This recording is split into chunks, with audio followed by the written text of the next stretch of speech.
Meu nome é Clara Hensley, mas aqui em Stonehenge, esse canto perdido no interior de West Virginia, todos me conhecem como Vovó Claire, a velhinha que vende geleias de pêssego no mercado de domingo. Minha história não é sobre frutas doces ou sorrisos gentis. É sobre um pai que se transformou em monstro, uma mãe que se calou diante do horror e uma cidade que virou as costas para uma menina de 17 anos gritando por ajuda. O sangue do meu irmão ainda manchava o chão quando meu pai, cego pela dor e pelo uísque, voltou seus olhos vazios para mim e disse que eu era tudo o que restava. Foi aí que meu pesadelo começou, um pesadelo que vai fazer seu coração queimar de raiva. Se você está ouvindo isso, por favor, deixe um like e comente Justiça para Clara, para mostrar que está comigo nessa jornada. Diga de onde você está ouvindo, porque saber que há pessoas lá fora me dá força para contar essa história que guardei por décadas. Eu nasci numa casa de madeira simples, a 5 quilômetros da cidade, numa fazenda de 30 acres de terra dura, mas com solo bom, o suficiente para milho, feijão e batatas quando as chuvas vinham na hora certa. Tínhamos algumas vacas, galinhas ciscando pelo quintal e uma mula velha chamada Poeira, que puxava nossa carroça até a cidade. Meu pai, Amos, era um homem de poucas palavras e muitas exigências. Desde cedo, ele moldou meu irmão mais velho, Nathan, para trabalhar a terra e tocar os negócios da família. Uma barraca na estrada, depois uma loja de ração e, por fim, uma ferraria na cidade. Nathan era o orgulho dele, seu espelho, seu herdeiro. Um homem sem um filho para continuar seu nome é como uma árvore sem raízes, dizia Amos após alguns goles de uísque, filosofando à mesa de jantar. Eu, Clara, era só a filha, destinada a ajudar minha mãe, Ruth, nas tarefas da casa. Cozinhar, costurar, fazer sabão e conservas. Para uma mulher ter valor, ela precisa saber manter uma casa e agradar o marido. Repetia minha mãe, com a cabeça baixa, concordando com tudo que saía da boca de Amos. Nathan, 10 anos mais velho, era diferente. Ele tinha um sorriso fácil, olhos puxados que diziam ter herdado de nossa avó, que tinha sangue Cherokee. Ele era gentil, trazia doces da cidade, me ensinou a assobiar e contava histórias de fantasmas que me faziam dormir com o cobertor até o pescoço nas noites de inverno. Quando eu herdar tudo isso, Clara, vou cuidar de você. Vou construir uma casa bonita, com uma varanda grande e uma cozinha cheia de panelas, prometia a ele. Mas o destino é uma fera traiçoeira, que não respeita promessas. Quando eu tinha 17 anos e Nathan, 27, uma epidemia de sarampo varreu nossa região como um incêndio. Primeiro pegou as crianças da escola, depois os adultos que nunca tiveram a doença. Nathan foi um deles. Começou com febre, umas manchas vermelhas no rosto. Não é nada, dizia ele, teimoso como Amos, recusando-se a ficar na cama. Continuou trabalhando na loja, pegando chuva, dormindo mal. Em 3 dias, a febre subiu tanto que ele começou a delirar, chamando por pessoas que não estavam lá, gritando que suas costas estavam pegando fogo. Amos finalmente cedeu e o levou à cidade, mas a estrada estava um lamaçal por causa das chuvas. O jipe atolou 2 vezes. Quando chegamos à clínica, o médico apenas balançou a cabeça. Esse aí pegou pneumonia junto com o sarampo. Vou fazer o que puder, mas está feio. 3 dias depois, Nathan partiu deste mundo num quarto abafado que cheirava a remédio e sofrimento. Ele não teve forças para se despedir direito. Apenas apertou minha mão, olhou nos meus olhos e sussurrou: "Cuide da mamãe, Clara." E se foi, levando consigo todos os sonhos de Amos. O funeral foi rápido, como tudo nas cidades pequenas. O caixão de pinho simples foi baixado na argila vermelha do cemitério municipal, enquanto o pastor murmurava orações apressadas.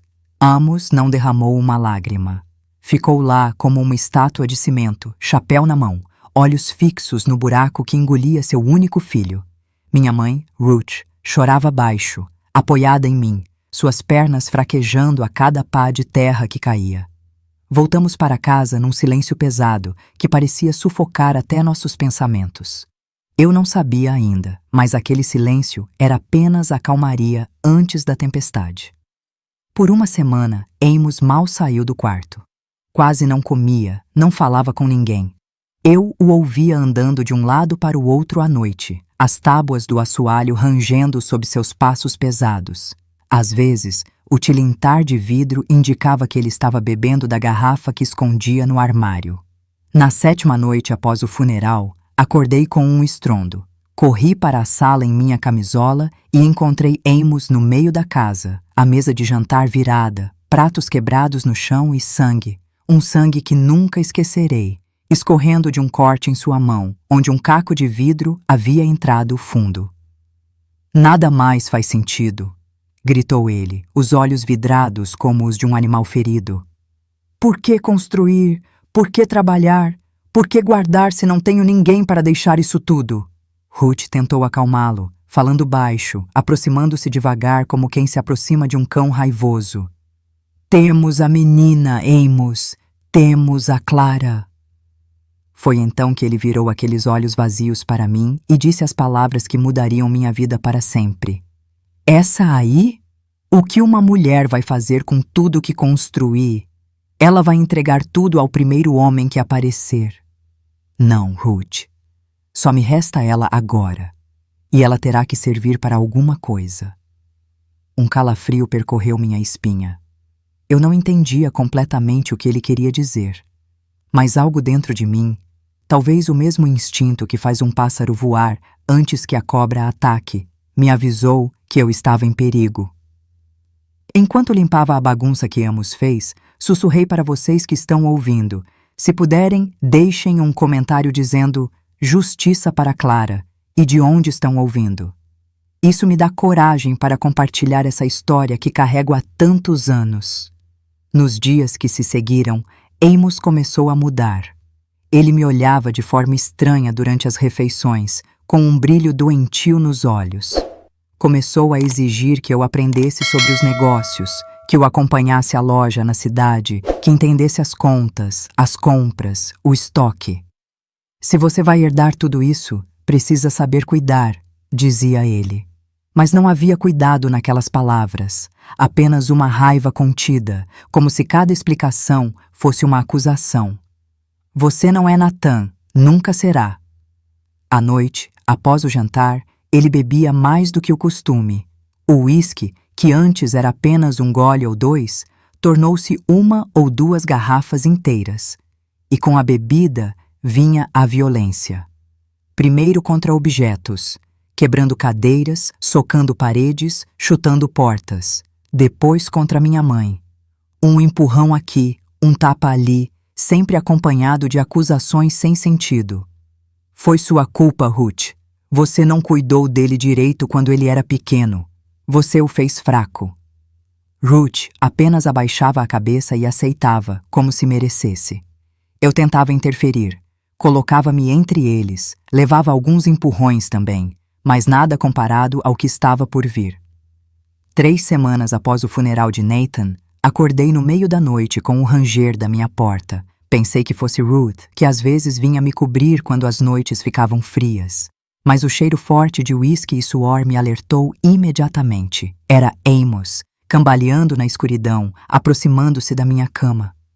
"Nathan", chamou ele, a voz arrastada pela bebida. "Meu filho." Fiquei paralisada de medo, fingindo dormir, rezando para que ele percebesse o erro e saísse. Mas ele se sentou na beira da cama, o colchão de palha afundando sob seu peso, e passou a mão pelo meu cabelo. "Você voltou", murmurou. "Eu sabia que você voltaria." Quando tentei me mover, dizer que era Clara, não Nathan, ele agarrou meu braço com força. "Não, não vá embora de novo. Você é tudo o que tenho." O que aconteceu naquela noite escura, com o vento uivando pelas frestas da janela e os grilos cantando lá fora, foi o começo de um tormento que nenhuma menina de 17 anos deveria viver, especialmente pelas mãos de quem deveria protegê-la. Quando o sol nasceu, trazendo a clareza que afasta os monstros da noite, Amos já havia voltado para seu quarto, deixando para trás uma garota destruída, chorando em silêncio para não acordar a casa. Eu não conseguia me levantar para fazer o café, como de costume. Fiquei lá, encolhida no lençol manchado de sangue, envergonhada, desejando que a terra me engolisse como havia engolido meu irmão. Foi Ruth quem entrou no quarto horas depois, preocupada com minha ausência. Um olhar bastou para ela entender. Seus olhos se encheram de lágrimas. Ela levou a mão à boca para abafar um soluço, mas não disse nada. Apenas sentou na beira da cama e segurou minha mão por um longo tempo. Ele está doente de tristeza, filha. Sussurrou finalmente, como se isso explicasse ou justificasse o que havia acontecido. Perdeu a cabeça com a morte de Nathan. Vai passar. Mas não passou. Aquela foi apenas a primeira de muitas noites em que o monstro que eu chamava de pai entrava no meu quarto. Às vezes me chamando de Nathan, outras sabendo muito bem quem eu era, mas dizendo coisas terríveis, que eu tinha que ser útil para alguma coisa, que era minha obrigação substituir o filho que ele perdeu, que eu lhe devia isso por ter me criado. E assim começou meu tormento numa casa que já foi lar e agora era uma prisão, com um homem que a dor e o uísque transformaram num monstro, e uma mãe que, por medo ou impotência, fingia não ver o que acontecia sob seu próprio teto. A dor daqueles dias ainda aperta meu peito quando lembro, mesmo depois de tantos anos. Parece que foi ontem que minha vida virou de cabeça para baixo com a morte de Nathan. Amos piorava a cada dia, como uma fruta apodrecendo de dentro para fora. Nas primeiras semanas, ele ainda fingia normalidade diante de estranhos, vestindo a máscara do homem de família respeitável devastado pela perda do filho. Os vizinhos traziam comida, café, uma palavra de conforto. O pastor Reynolds, uma figura hipócrita que liderava a igreja local, aparecia de vez em quando para rezar um terço, dizendo que Deus sabe o que faz. Palavras vazias, de quem não sabe o que dizer. Ninguém suspeitava do que acontecia quando a porta se fechava e éramos só nós três naquela casa isolada. Mas um incidente mudou isso. Uma noite, enquanto Amos gritava comigo, me acusando de ser uma vergonha por não ser Nathan, nossa vizinha, Sra. Lyle, ouviu meus gritos. Ela morava a poucos metros, do outro lado do riacho, e seus olhos curiosos sempre espiavam nossa casa. Em vez de ajudar, ela espalhou fofocas pela cidade, dizendo que eu provocava meu pai, que eu era uma menina rebelde que não respeitava a dor dele. A fofoca correu como fogo no mato seco, e logo a cidade inteira cochichava, apontando o dedo para mim, não para Amos. Isso me enfureceu.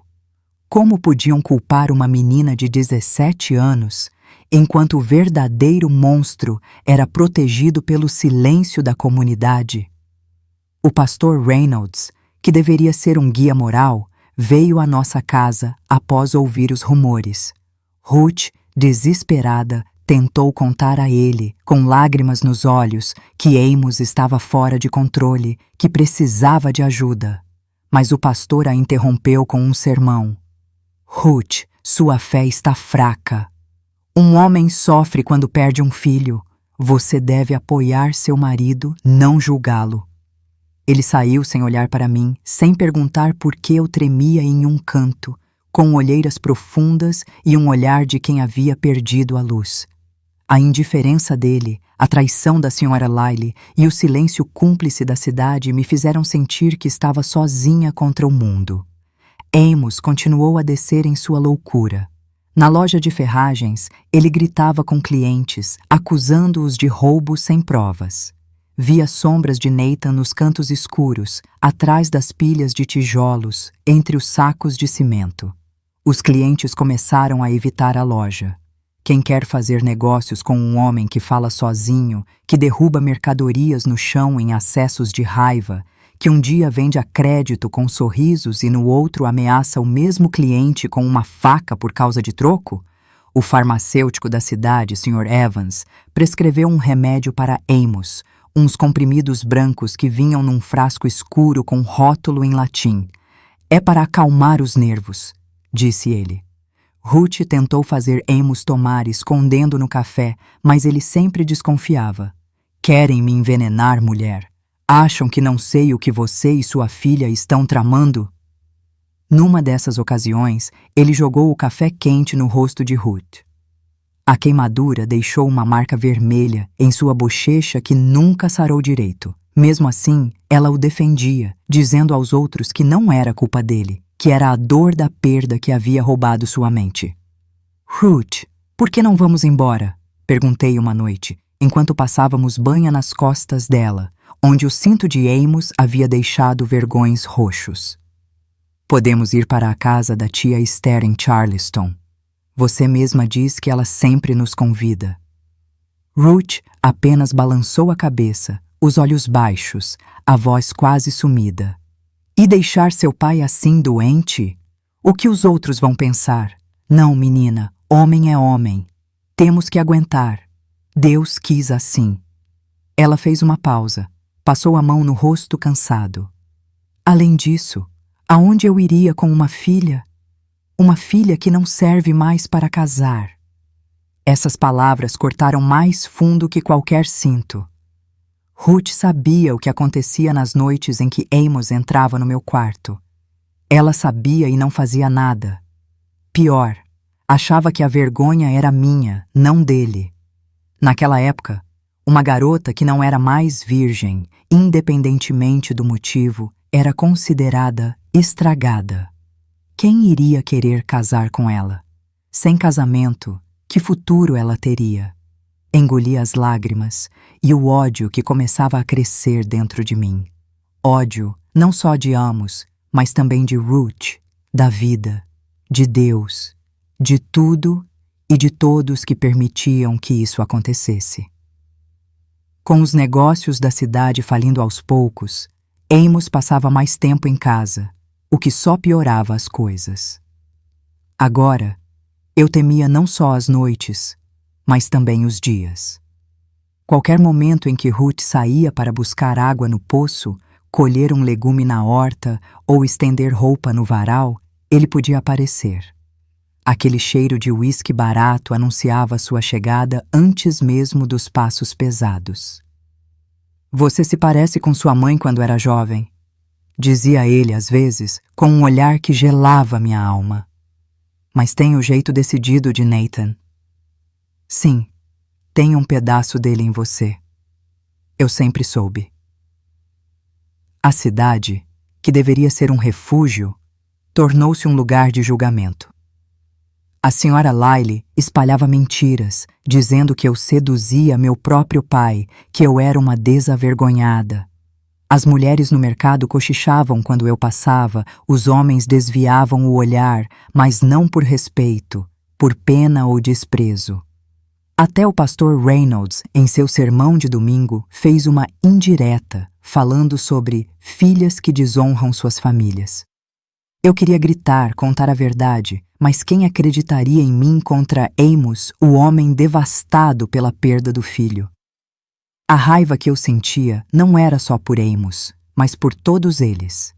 A cidade inteira que me condenava enquanto protegia um monstro. Numa manhã de colheita de milho, a loucura de Amos explodiu de vez. Um dos trabalhadores, Joe Aleijado, veio correndo à casa para relatar que parte da plantação havia sido destruída, com todas as espigas arrancadas do chão, como se alguém tivesse feito de propósito. Amos ficou branco como papel, começou a tremer, os olhos saltando das órbitas. De repente, soltou um grito que deve ter assustado até as almas do purgatório. Foi ele! Foi Nathan! Ele está com raiva de mim! Ele correu para o meio da plantação, derrubando mais milho, gritando o nome do meu irmão, pedindo perdão, dizendo coisas sem sentido. Os homens tiveram que contê-lo à força, trazê-lo de volta para casa. Descobriu-se que era apenas um grupo de javalis selvagens que invadira o campo durante a noite, mas na mente perturbada de Amos, Era um sinal do além. Após esse episódio, sua loucura tornou-se impossível de esconder. Na loja, ele acusava clientes de roubo, via Nathan em cada sombra, derrubava mercadorias em acessos de raiva. A cidade, que já fofocava sobre mim, agora falava de Amos, mas não com compaixão, com escárnio. O velho Malak perdeu o juízo, diziam. Mas ninguém fazia nada. Ninguém veio nos ajudar. A senhora Lyle, em vez de oferecer apoio, espalhou que Amos estava assim por minha causa, que eu envergonhava a família. O pastor Reynolds, em outra visita, sugeriu que rezássemos mais, como se orações pudessem consertar um homem que havia se tornado um monstro. A indiferença deles, a crueldade das fofocas, a cumplicidade de uma cidade que preferia julgar uma menina a confrontar um homem violento, tudo isso fazia meu sangue ferver. Eu estava sozinha, presa numa casa onde o medo era meu companheiro constante, numa cidade que me condenava sem ouvir minha voz. Se você está ouvindo essa história, se sentiu a raiva que sinto ao lembrar daqueles dias, por favor, deixe um like e comente Justiça para Clara. Diga de onde você está ouvindo, porque cada mensagem me lembra que não estou sozinha carregando esse fardo. Essa é apenas a primeira parte da minha história, mas prometo, ela não termina aqui. A dor que suportei, a traição que enfrentei, tudo isso me levou a um caminho de vingança, não de sangue, mas de justiça. Continuem comigo, porque o que vem a seguir vai fazer vocês sentirem ainda mais raiva, mas também esperança. A dor das noites em que Amos invadia meu quarto não era só física, era a traição de uma mãe que sabia e escolheu o silêncio, a crueldade de uma cidade que apontava o dedo para mim enquanto protegia um monstro. Meu nome é Clara Hensley, e esta é a continuação da minha história, uma história que vai fazer sua raiva crescer até queimar. Quando descobri que carregava gêmeos no ventre, fruto do horror que meu pai me impôs, o peso do mundo pareceu dobrar sobre meus ombros. Mas o que realmente partiu meu coração foi perceber que ninguém, nem minha mãe, nem os vizinhos, nem a cidade, levantaria um dedo para me salvar. Stonehenge, com suas casas de madeira e seus sermões de domingo, era uma prisão tão cruel quanto a casa onde cresci. E, no entanto, foi nesse inferno que comecei a encontrar a força para lutar, mesmo que isso significasse enfrentar o desprezo de todos ao meu redor. As semanas após a primeira noite de terror foram um pesadelo sem fim. Cada ranger do assoalho, cada sombra na escuridão, me fazia tremer de medo. Amos, consumido pelo uísque e pela loucura, entrava no meu quarto quase todas as noites, às vezes me chamando de Nathan, às vezes sabendo exatamente quem eu era. Você tem que ser útil, Clara, dizia ele, com um sorriso torto que gelava meu sangue. Você me deve isso por não ser ele. Minha mãe, Ruth, via as marcas no meu corpo, os hematomas nos braços, o vazio nos meus olhos, e ainda assim escolhia virar o rosto. Uma manhã, enquanto eu lavava a louça com mãos trêmulas, ela me puxou para um canto e sussurrou, com os olhos cheios de vergonha. Clara, você está esperando um filho? Minha respiração parou. Eu sabia que meu corpo estava mudando, que as náuseas matinais e a barriga ligeiramente arredondada não podiam mais ser escondidas. Assenti, incapaz de falar, esperando que ela, pelo menos uma vez, me abraçasse, me protegesse. Em vez disso, seus olhos se endureceram. Isso é um pecado, menina. Um filho do demônio. Você não pode deixar isso acontecer. Suas palavras cortaram como uma faca. Ela não perguntou como eu me sentia. Não reconheceu o que Amos havia feito. Em vez disso, sugeriu que eu fosse até Viúva Crane, uma curandeira conhecida na região por resolver gravidezes indesejadas. Ela já ajudou outras garotas, disse Ruth, com a voz fria. Você não pode carregar essa vergonha. Eu sabia das histórias sobre Viúva Crane, mulheres que saíam de sua casa sangrando, algumas nunca mais podendo ter filhos, outras nunca voltando. Não, mãe, respondi, minha voz tremendo de raiva. É meu filho. Não vou matá-lo antes que tenha chance de viver. Ruth me olhou como se eu fosse uma estranha, uma traidora. Você quer trazer um monstro ao mundo? Um filho do seu próprio pai? Você está amaldiçoada, Clara! O ódio na voz dela, a culpa que ela jogava sobre mim, fez meu sangue ferver. Como ela ousava! Como podia culpar a vítima em vez do monstro que causou tudo isso? Aquela foi a primeira vez que senti uma raiva tão profunda que quase me consumiu. Tentei buscar ajuda fora de casa.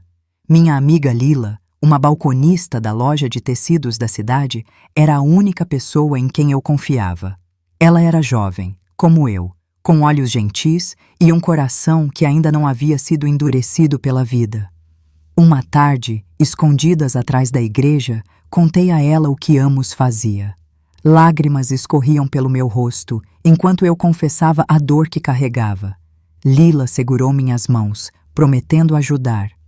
Vamos contar ao xerife, Clara. Ele não pode continuar fazendo isso. Mas a esperança morreu rápido. Lila era casada com Tom, um amigo de Amos, um homem bruto que trabalhava na serraria e não tolerava que ela se metesse em assuntos alheios. Quando Lila mencionou meu nome em casa, Tom a agarrou pelo braço e a ameaçou. Se você abrir a boca sobre os Malak, vai se arrepender. Amos é um homem de respeito e essa menina é uma desavergonhada. Naquela noite, Tom apareceu na nossa porta com o cheiro de cerveja no hálito e me encurralou no quintal. Fique quieta, garota, disse ele, apontando o dedo no meu rosto. Se você falar qualquer coisa sobre Amos, vou garantir que ninguém acredite em você. E sua amiga Lila vai pagar o preço. A covardia dele, a traição de proteger um monstro em vez de uma menina desesperada, fez meu estômago revirar de nojo. Stonehenge não era apenas indiferente, era cúmplice. Cada pessoa que sabia e escolhia o silêncio, cada fofoca da senhora Lyle que me pintava como culpada, cada sermão do pastor Reynolds que ignorava minha dor, era um prego a mais no caixão da minha esperança. Minha barriga começou a crescer e eu fazia de tudo para esconder. Usava roupas largas, amarrava faixas apertadas ao redor do ventre, evitava comer na frente dos outros para não vomitar depois, mas o corpo de uma mulher não guarda esse tipo de segredo por muito tempo. Foi Ruth quem notou primeiro, é claro. Ela me pegou tomando banho no quartinho dos fundos, onde tínhamos uma ducha improvisada de lata. Entrou sem bater, como sempre fazia, e ficou olhando para minha barriga, que já mostrava uma pequena curva. Quanto tempo? Perguntou, a voz seca. Uns 2 meses, acho, respondi, tremendo. Ela ficou em silêncio por tanto tempo que pensei que tivesse virado pedra ali mesmo, com a toalha velha na mão. Seu pai não pode saber, disse finalmente, mais para si mesma do que para mim. Ele nos mata, mata todos nós.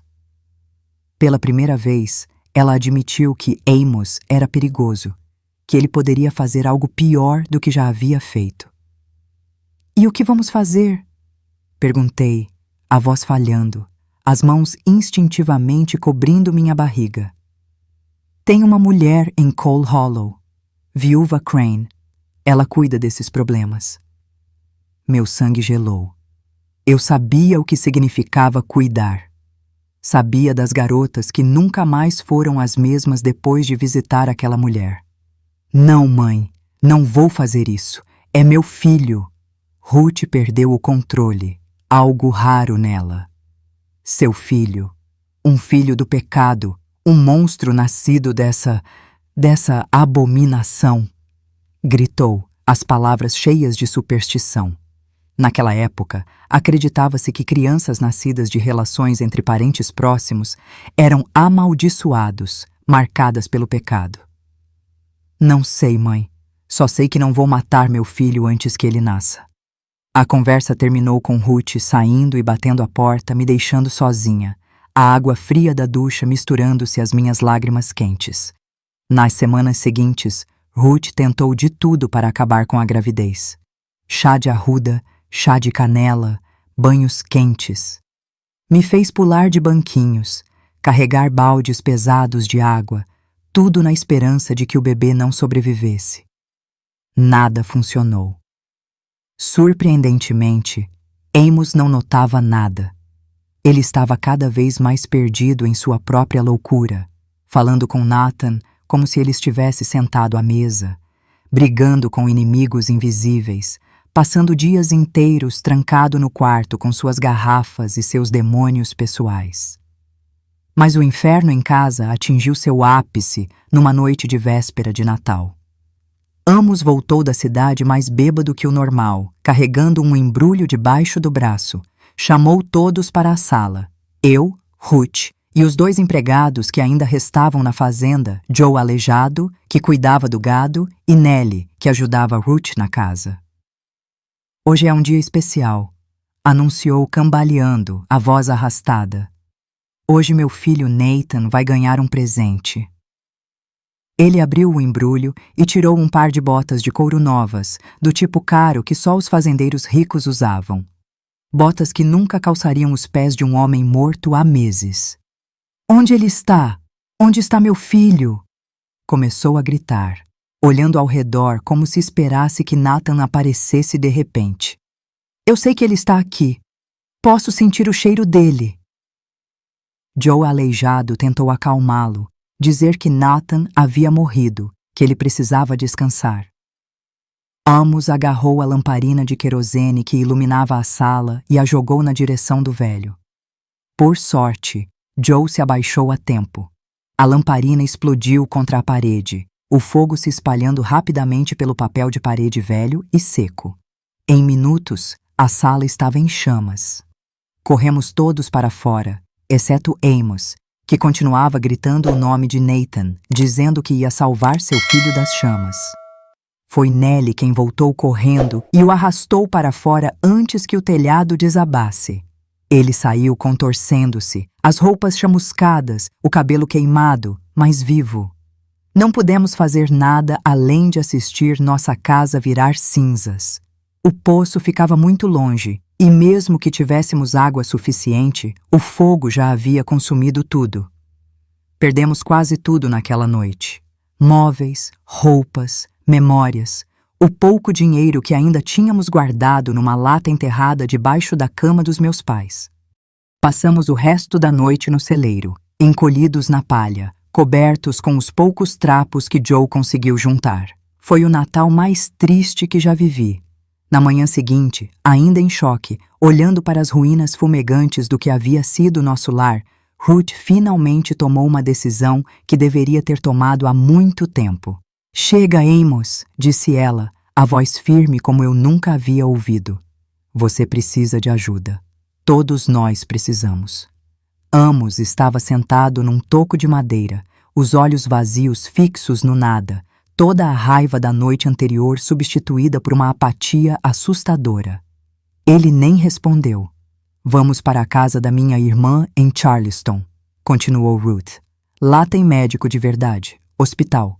Você vai melhorar, e nós começaremos de novo. Se foi a visão da casa destruída, o choque de quase morrer no incêndio, ou simplesmente o cansaço de lutar contra seus próprios demônios, não sei. Mas Amos apenas assentiu, fraco, como uma criança. 2 dias depois, estávamos num ônibus barulhento rumo a Charleston, deixando para trás as ruínas da nossa vida anterior e o túmulo de Nathan, que Amos insistiu em visitar antes de partir. Charleston não era o paraíso que Ruth prometia. A casa da minha tia Esther era apertada, uma construção de 2 andares numa rua dos fundos do mercado, onde o cheiro de carne seca e couro curtido entrava pelas janelas junto com a poeira e o barulho dos vendedores ambulantes. Éramos 4 pessoas espremidas em 2 quartos pequenos. Esther no dela, e nós 3 no outro. Eu nem tinha privacidade para chorar sozinha. Esther era o oposto de Ruth. Viúva há anos, ela administrava uma pequena loja de aviamento sozinha e tinha opinião sobre tudo. Foi ela quem primeiro notou minha barriga, que já estava difícil de esconder. Sara, essa menina está esperando um filho ou estou ficando cega? Perguntou uma tarde, enquanto eu lavava pratos na pia da cozinha. O silêncio que se seguiu pesava como chumbo. Ruth olhou para o chão, as mãos trêmulas amassando o avental. Pois é, minha irmã, a desgraça está completa. E quem é o pai? Perguntou Esther, os olhos estreitados de suspeita. Outro silêncio, ainda mais pesado. Ela não quer dizer, mentiu Ruth, a voz quase sumindo. Um dos trabalhadores da fazenda, acho. Esther me olhou com aqueles olhos que pareciam enxergar através das pessoas. Não disse nada, mas eu sabia que ela não acreditava em Ruth. Na semana seguinte, sem contar a ninguém, ela voltou para casa com um homem de terno preto carregando uma maleta de couro. Dr. Hale vai examinar Amos, anunciou. E depois, Clara. Ruth tentou ficar no quarto, mas Esther foi firme. Deixe o doutor trabalhar, Sara. Vá fazer café. Sozinha com o médico, tremi de medo. Nunca havia sido examinada por um homem estranho, ainda mais no estado em que eu estava. Mas o Dr. Hale foi gentil, explicando tudo o que ia fazer. Quando terminou, seus olhos tinham uma tristeza que me fez baixar os meus. Você sabe quem é o pai? Perguntou suavemente. Neguei com a cabeça, envergonhada demais para dizer a verdade. E quantos meses? Uns 4, acho. E você quer manter a gravidez? A pergunta me pegou desprevenida. Ninguém havia me perguntado isso antes. Ruth simplesmente assumiu que eu deveria me livrar do bebê. Amos não sabia ou fingia não saber. E ali estava aquele homem, tratando a decisão como se fosse minha. Quero, respondi, baixo, mas firme. Ele assentiu, escreveu algo num papel e me entregou. São vitaminas. Você está fraca, anêmica. Precisa comer melhor para o bebê.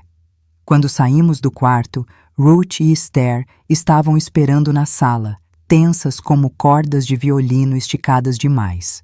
O Dr. Hale foi direto. Seu marido, Sra. Malak, tem um transtorno nervoso grave. Ele precisa ser internado num sanatório para tratamento adequado. Sanatório? Repetiu Ruth, horrorizada. A casa de loucos, você quer dizer? Hospital psiquiátrico é o termo correto, corrigiu o médico pacientemente. Ele está tendo delírios, alucinações, provavelmente desencadeados pela dor da perda, mas que podem piorar se não forem tratados. Ele fez uma pausa, olhou para mim. Quanto à sua filha, ela precisa de cuidados pré-natais. Está anêmica, desnutrida. Foi como se uma bomba tivesse explodido naquela salinha. Esther colocou as mãos na cintura, encarando a irmã. Sara, me diga que não é o que estou pensando. Ruth desabou numa cadeira, derrotada. O que você queria que eu fizesse, Esther? Ele é meu marido, o pai dela. E isso dá a ele o direito de... Esther não terminou a frase, horrorizada demais. Virou-se para o médico. Doutor, o que aconteceu com minha sobrinha é um crime, não é? O Dr. Hale olhou de uma para a outra, finalmente entendendo o que ninguém dizia abertamente. Se é o que estou pensando, sim, é um dos crimes mais graves. E eu denunciaria, chamaria a polícia. Esther continuou, com lágrimas de raiva nos olhos. Você pode, você deve. O médico hesitou, como se pesasse as palavras. Pode sim, mas pense no que isso significará para a jovem, para o bebê que vai nascer. Esse tipo de situação costuma virar fofoca, comentários. A covardia dele me atingiu como um soco. Ele sabia da verdade, tinha o poder de fazer justiça, mas escolheu proteger a reputação da cidade em vez de uma menina violada. Esther, furiosa, insistiu. E o que você sugere, então? O homem precisa ser internado. Isso é certo, Podemos fazer os papéis da internação sem mencionar a outra questão, apenas dizer que ele tem delírios, que tentou queimar a casa, que representa perigo para si e para os outros. E assim foi. Numa manhã chuvosa, 2 homens vieram buscar Amos. Ele não resistiu. Estava tão imerso em sua loucura que mal notou o que acontecia. Entrou na ambulância olhando para o céu, procurando algo nas nuvens cinzentas, sussurrando o nome de Nathan. Quando a ambulância dobrou a esquina, senti um peso sair dos meus ombros, como se pudesse respirar depois de meses sufocando. Olhei para Ruth, esperando ver o mesmo alívio. Mas o que vi foi outra coisa. Uma mistura de culpa, vergonha e, o que mais me machucou, raiva. Raiva dirigida a mim. Satisfeita? Sussurrou ela, quando Esther entrou na casa. Agora todos vão saber. Como você pôde fazer isso com seu próprio pai? Fiquei sem palavras. Como ela podia me culpar? Como podia defender aquele homem depois de tudo que ele fez? Mas logo entendi. Ruth era produto de uma era em que mulheres eram ensinadas desde cedo a aceitar, a calar, a suportar. Homens são assim. Mulheres têm que aguentar. Você fez algo para provocá-lo. Essas eram frases que eu ouvia desde sempre. Ele violentou a própria filha, mãe, disse eu, baixo, usando a palavra certa pela primeira vez. E você sabia. Você deixou acontecer.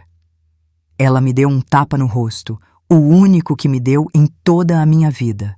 Nunca mais repita isso. Seu pai está doente. Ele não sabe o que faz. Esther apareceu na porta da cozinha, atraída pelos gritos. Se você bater nela mais uma vez, Sarah, é você que sai desta casa, não ela. Foi o começo de uma guerra fria que duraria meses. Ruth mal falava comigo, como se eu tivesse traído a família ao permitir que Amos fosse internado. Ela passava o dia chorando pelos cantos, visitava-o no sanatório sempre que podia, voltava dizendo que ele estava melhorando, que logo voltaria para casa. Enquanto isso, minha barriga crescia, e a cidade de Charleston, que deveria ser um recomeço, tornou-se outro campo de batalha. As fofocas de Stonehenge nos seguiram até Charleston, graças à senhora Lyle, que escreveu cartas para conhecidos na cidade, espalhando que eu era uma desavergonhada que seduzira um trabalhador da fazenda. As mulheres no mercado me olhavam com desdém, os homens com uma curiosidade que me fazia querer sumir.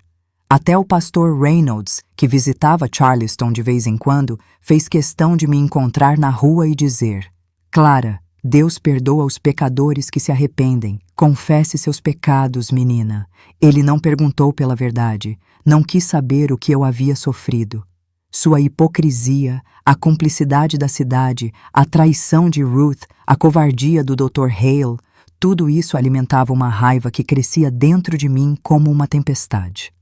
Eu não era mais apenas uma vítima. Eu era uma sobrevivente, e cada dia que passava, cada chute dos bebês na minha barriga, me lembrava que eu precisava lutar, por mim e por eles. Não importava o que a cidade pensava, não importava o silêncio de Ruth ou as fofocas da senhora Lyle. Eu protegeria meus filhos, mesmo que isso significasse enfrentar o mundo inteiro sozinha. Se você está ouvindo essa história e sentiu a raiva que queima em mim ao lembrar desses dias, por favor, deixe um like e comente Justiça para Clara. Diga de onde você está ouvindo, porque cada mensagem me dá força para continuar. Se essa história te tocou, inscreva-se no canal para não perder o próximo capítulo. Minha luta não acabou aqui. O que vem a seguir é uma batalha por justiça, uma vingança que não usa sangue, mas que corta mais fundo. Continuem comigo, porque essa história ainda vai fazer vocês tremerem de raiva e, quem sabe, de esperança. O peso da traição de minha mãe, o silêncio cruel de Stonehenge e a cumplicidade de uma cidade que preferiu fofocas à justiça me transformaram. Eu, Clara Hensley, não era mais apenas a menina quebrada de 17 anos. Com 2 filhos crescendo em meu ventre, encontrei uma raiva que não apenas queimava, mas iluminava meu caminho. Esta é a última parte da minha história, um capítulo de vingança. Não com sangue, mas com a força de apagar o nome de um monstro e reconstruir uma vida que ele tentou destruir. Enquanto eu planejava minha revanche, a ganância de uma cidade hipócrita e a traição de instituições que deveriam me proteger fizeram meu sangue ferver. Mas no final, foi minha determinação que venceu, e essa história vai fazer você tremer de raiva e talvez encontrar um fio de esperança. Em Charleston, na casa apertada da tia Esther, minha barriga crescia e com ela, minha resolução. Cada chute dos bebês me lembrava que eu não lutava só por mim, mas por eles. Foi numa noite, enquanto Ruth dormia de costas para mim, como sempre, que Esther me chamou para uma conversa séria. Clara, há algo que sua mãe me pediu para contar se algo acontecesse com ela, disse, a voz tremendo. Prometi não falar enquanto ela estivesse viva, mas agora, meu coração disparou. É sobre seu pai, sobre o que ele fez com você. Eu já sei disso, tia, respondi, a raiva subindo a garganta. Não, não é isso. É sobre quem ele realmente é. Ela fez uma pausa, como se reunisse coragem. Amos não é seu pai biológico, Clara. O chão pareceu sumir sob meus pés. Não era possível. Tinha que ser um engano. Como assim? Claro que ele é. Ele sempre foi. Minha mãe nunca... Esther segurou minhas mãos, os olhos cheios de uma tristeza antiga. Sua mãe tinha 16 anos quando conheceu um jovem da cidade, um estudante de direito que estava de passagem. Eles se apaixonaram. Quando ela descobriu que estava grávida, ele já tinha voltado para Richmond.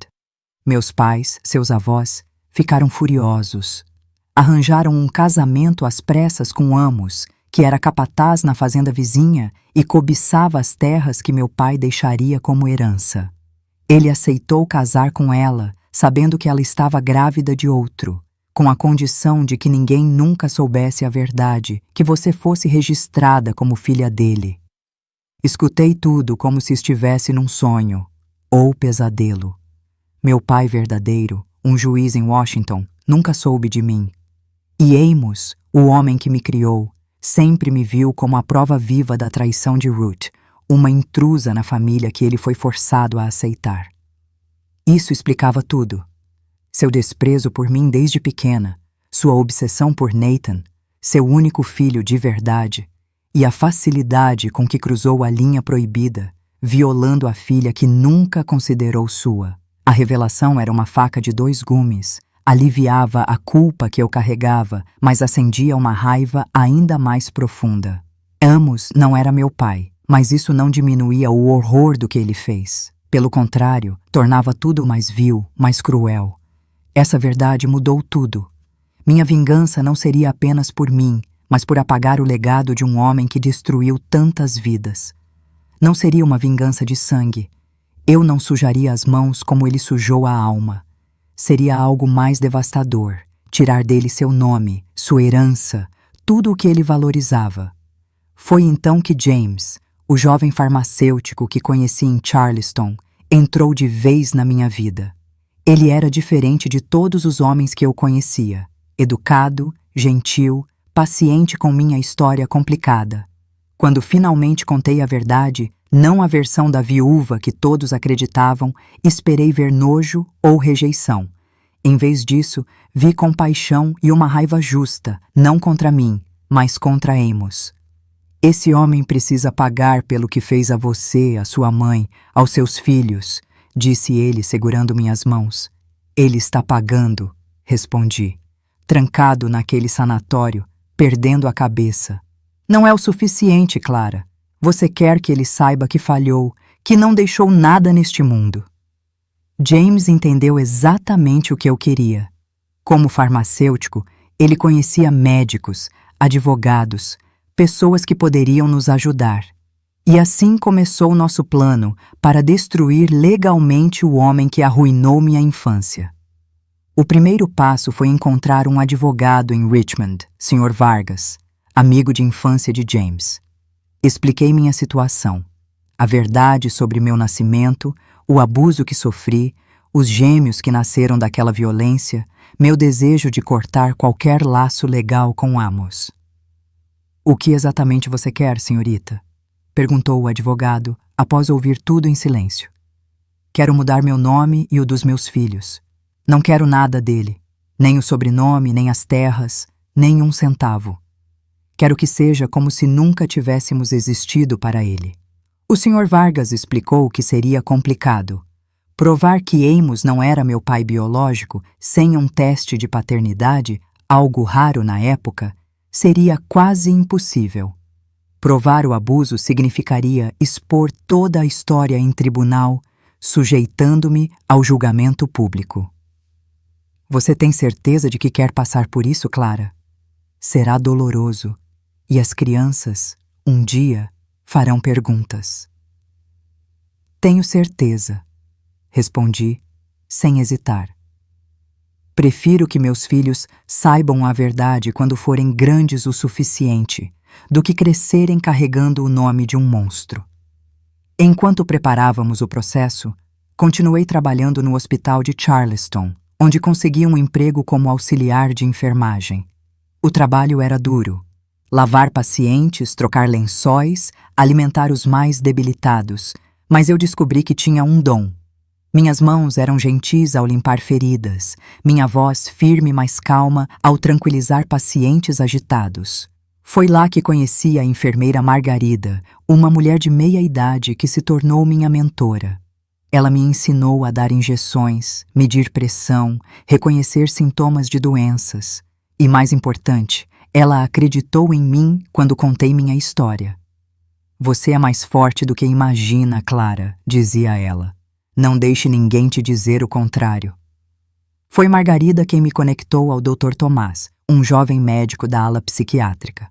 Conversávamos sobre pacientes e um dia mencionei que meu pai estava internado num sanatório em Charleston. "Que coincidência", disse ele. "Vou visitar esse sanatório na próxima semana para uma pesquisa sobre tratamentos para pacientes crônicos. Qual é o nome dele?" Hesitei, mas algo me disse que podia confiar nele. "Amos Malak." "Mas ele não é meu pai, não de verdade." Contei toda a história novamente. O Dr. Tomás ouviu sem julgamento, e sua resposta mudou tudo. "Se me permite, Clara, posso ajudar com seu processo legal. Um relatório médico atualizado sobre o estado mental de Amos seria útil." Uma semana depois, ele voltou do sanatório com notícias que superaram todas as minhas expectativas. "Amos está em estado avançado de demência paralítica, provavelmente causada por sífilis não tratada. Ele mal reconhece onde está, confunde pessoas, tem delírios constantes. Segundo as enfermeiras, ele chama por Nathan o tempo todo, acreditando que o filho está vivo e o visita." "Ele perguntou por mim ou pela minha mãe?" perguntei. O médico hesitou. "Na verdade, ele não se lembra de você. Quando mencionei seu nome, ele perguntou quem era. Quando expliquei que você era filha dele, ele ficou agitado. Disse que nunca teve uma filha, só um filho chamado Nathan." Aquilo doeu mais do que eu esperava. Mesmo depois de tudo, uma parte de mim queria ter existido para ele, nem que fosse como objeto de ódio. Ser completamente esquecida era pior, de alguma forma. Mas o relatório do Dr. Tomás foi crucial. Com a certificação médica de que Amos estava permanentemente incapacitado, sem perspectiva de melhora, pudemos avançar com o pedido de mudança de nome sem precisar do consentimento dele. Enquanto isso, minha gravidez avançava. Em julho, senti as primeiras contrações. Era 2 da manhã e a dor parecia partir minha barriga ao meio. Ruth estava no sanatório com Amos, que, segundo ela, estava em crise. Esther, sempre prática, já havia arranjado uma parteira experiente, Dona Olívia, que morava a 2 quarteirões. Em 20 minutos, ela estava ao meu lado, me examinando com mãos calejadas, mas gentis. Vai ser um parto difícil, menina, avisou. São 2, e estão vindo meio atravessados. Você vai precisar de força. Força era algo que eu havia aprendido a ter. As 16 horas de trabalho de parto foram as mais difíceis da minha vida até então, mas quando ouvi o choro do primeiro bebê, seguido minutos depois pelo segundo, tudo valeu a pena. 2 meninos, anunciou Dona Olívia, colocando os pequenos embrulhados em toalhas limpas em meus braços. Fortes como touros, apesar de terem vindo cedo.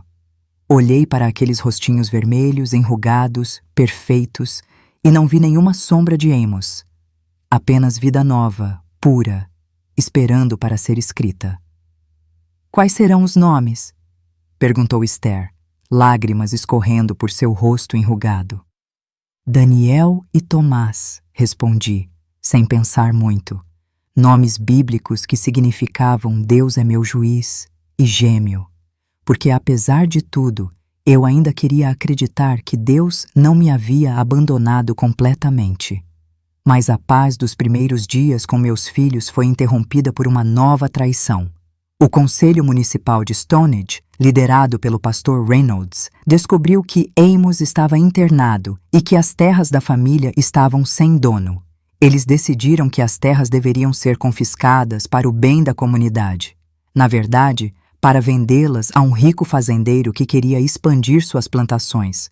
A ganância deles, a hipocrisia de usar o nome de Deus para justificar sua cobiça, me fez tremer de raiva. Eles sabiam do que Amos havia feito, sabiam da minha dor, mas escolheram lucrar com a tragédia da minha família.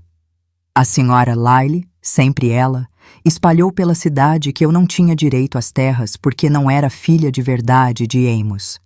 A fofoca, baseada em pedaços da verdade que Ruth deixou escapar, era uma facada nas costas. Como ousavam? Como podiam tentar tirar o pouco que restava para meus filhos enquanto protegiam a memória de um homem que destruiu nossas vidas? Esther, furiosa, me incentivou a lutar. Essas terras são dos seus meninos, Clara. Não deixe esses abutres levarem o futuro deles. Com a ajuda de James e do Sr. Vargas, entramos com um processo para dividir as terras. Uma parte, onde ficava a casa destruída e o túmulo de Nathan, foi vendida para pagar as despesas médicas e a internação de Amos. O resto seria guardado para Daniel e Tomás quando atingissem a maioridade. Mas o Conselho Municipal, liderado pelo pastor Reynolds, tentou bloquear o processo, alegando que eu, uma mãe solteira sem marido, não tinha competência para gerir as terras. A hipocrisia deles, a crueldade de me julgar enquanto ignoravam os crimes de Amos, era insuportável. Cada audiência, cada comentário malicioso da senhora Lyle, cada sermão do pastor falando sobre moralidade enquanto tentava roubar o futuro dos meus filhos, alimentava minha raiva, mas também minha determinação. Eu não desistiria. Em setembro, finalmente recebemos a notícia que eu esperava. O juiz aprovou meu pedido de mudança de nome. Meus filhos e eu adotamos o sobrenome Hensley, o nome de solteira de Esther, um nome limpo, sem o peso da história sangrenta que carregávamos antes. Clara Hensley, Daniel e Tomás Hensley. Era como se estivéssemos nascendo de novo. Meses depois, chegou a notícia que colocou um ponto final na história de Amos. Ele morreu no sanatório, vítima de uma pneumonia que seu corpo enfraquecido não conseguiu combater. Morreu sozinho, sem família ao seu lado, chamando por um filho que não estava mais entre os vivos. Não fui ao funeral. Enviei apenas uma coroa de flores, sem cartão, sem mensagem. Era o máximo que eu podia fazer. James, que se tornara meu porto seguro, pediu-me em casamento pouco depois. Ele sabia que seria difícil, eu com 2 filhos pequenos, um passado complicado, ele de uma família respeitável, com um futuro promissor. Mas insistiu que não se importava com o que os outros pensariam. Quero construir uma vida com você, Clara. Com você e seus filhos. Nos casamos numa cerimônia simples numa igreja em Charleston, com Esther como única família do meu lado, e Daniel e Tomás, com quase 4 anos, carregando as alianças com uma seriedade cômica que só crianças têm. 2 semanas depois, mudamos para Louisville, onde James recebeu uma oferta para gerenciar uma farmácia maior. Era a chance de começar de novo, num lugar onde ninguém conhecia nossa história, onde podíamos ser apenas uma família normal. Nunca voltei a West Virginia. Soube por cartas de Esther que as terras foram vendidas, que a casa caiu de vez, que novos donos construíram algo diferente no lugar. Até o túmulo de Nathan se perdeu quando o novo proprietário derrubou as cercas para plantar milho. Os anos passaram. James foi um pai maravilhoso para Daniel e Tomás, que cresceram chamando-o de papai sem nunca questionar. Quando eles fizeram 12 anos, contei uma versão suavizada da verdade, que seu pai biológico era um homem doente que não podia cuidar deles, que James os escolheu como filhos do coração, o que era ainda mais especial. Eles aceitaram com uma naturalidade surpreendente. Então temos 2 pais? Perguntou Daniel. Um que nos fez e um que nos criou? Assenti, aliviada por eles entenderem sem drama. Prefiro o que nos criou. Concluiu Tomás, voltando a brincar como se aquela conversa não tivesse sido um dos momentos mais difíceis da minha vida. Em Louisville, realizei um sonho antigo. Voltei a estudar, com o apoio de James, e me tornei enfermeira qualificada. Trabalhei por décadas, cuidando de pacientes, salvando vidas, encontrando propósito na dor que carreguei. Daniel se tornou engenheiro, Tomás seguiu os passos de James e virou farmacêutico. Ambos se casaram, me deram netos que são a alegria da minha velhice. Perdi James para um câncer devastador anos depois, uma dor limpa, sem culpa, porque vivemos bem, amamos bem, construímos algo bom juntos.